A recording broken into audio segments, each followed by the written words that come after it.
आज का जो टॉपिक हमने डिस्कस करना है वो है पॉलीसिस्टिक ओवेरियन सिंड्रोम, जो कि एक मेजर प्रॉब्लम बन चुका है टीनेजर्स में, रिप्रोडक्टिव एज ग्रुप में।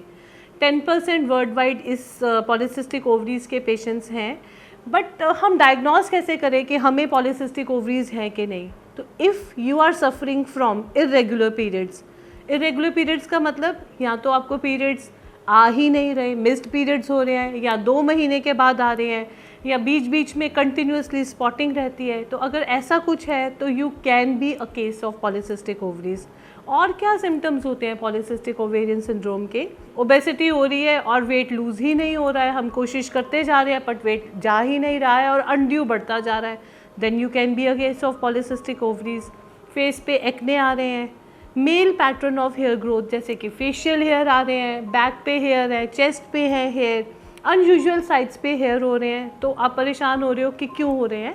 This can be a sign of ovarian imbalance. और क्या हो सकता है? थिनिंग ऑफ द हेयर हो सकती है, फ्रंटल, जैसे कि फ्रंट ऑफ द फेस पे बाल्डिंग हो रही है, थिन हो रहे हैं हेयर, और ब्लैकनिंग ऑफ द स्किन और डार्कनिंग ऑफ द स्किन, जैसे नेप ऑफ द नेक पे डार्कन हो रही है स्किन, अंडर आर्म्स में डार्कन हो रही है, ग्रॉइन्स में डार्कन हो रही है। परेशान होने वाली बात नहीं है, जस्ट सी कि आपकी बॉडी में क्या क्या चेंजेस आ रहे हैं। और ये किसी भी एज ग्रुप में हो सकता है, टीनेजर्स में भी हो सकता है, रिप्रोडक्टिव एज ग्रुप में भी हो सकता है। तो अगर आपको ऐसा अनयूजुअल सिम्टम्स शुरू हो रहे हैं तो you can be a case of polycystic ovaries. अब पॉलीसिस्टिक ओवेरियन सिंड्रोम एक्चुअली है क्या?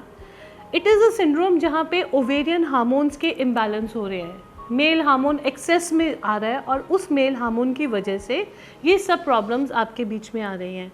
तो what we can do about it, we can always treat the symptoms.